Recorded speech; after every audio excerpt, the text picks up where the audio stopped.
Bonjour à tous. La vie n'est pas facile ces derniers temps, n'est-ce pas? L'inflation qui grimpe au réveil, une économie imprévisible, et les diverses crises sociales qui nous affaiblissent, nous vivons dans une ère d'incertitude où l'on ne peut prévoir le lendemain. Nous courons droit devant en nous disant, si j'ai seulement cela, ma vie ne sera pas ébranlée.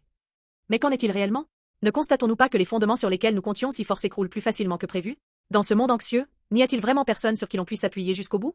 Dans le livre de Josué, les habitants de Jéricho tremblaient de peur en apprenant que les Israélites avaient traversé la mer Rouge et vaincu des rois puissants. Alors que tous les cœurs se morfondaient et que les portes de la ville étaient verrouillées, Rahab était différente.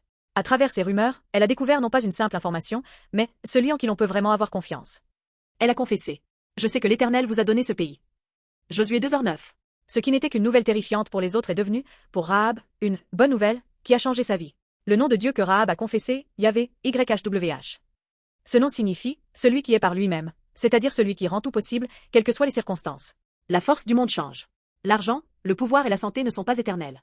Cependant, le Seigneur Dieu est le fondement le plus solide, immuable hier, aujourd'hui, éternellement. Rahab a compris en voyant Dieu diriger l'histoire. Ah, je peux miser toute ma vie sur lui. Le fait incroyable est que cette confession de foi de Rahab, une femme étrangère et marginalisée, a conduit à la généalogie de Jésus-Christ, notre Sauveur. Jésus ne rejette jamais ceux qui le cherchent, même s'ils ont un passé douloureux ou s'ils sont exclus par la société. Jésus est venu sur cette terre, a pris sur lui toutes nos angoisses et le fardeau de nos péchés, est mort sur la croix et est ressuscité. Il ne nous interroge pas sur notre passé. Il ne nous appelle pas parce que nous sommes qualifiés, mais parce qu'il nous aime. Il fait de nous des enfants de Dieu et nous promet une paix que le monde ne peut donner. Chers amis, quelle est l'angoisse qui pèse sur votre cœur aujourd'hui?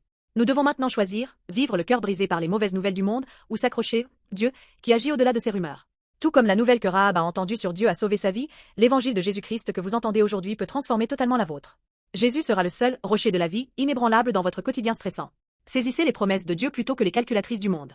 Je vous bénis pour que vous marchiez avec assurance, en faisant confiance à Jésus-Christ, le seul appui certain dans ce monde incertain.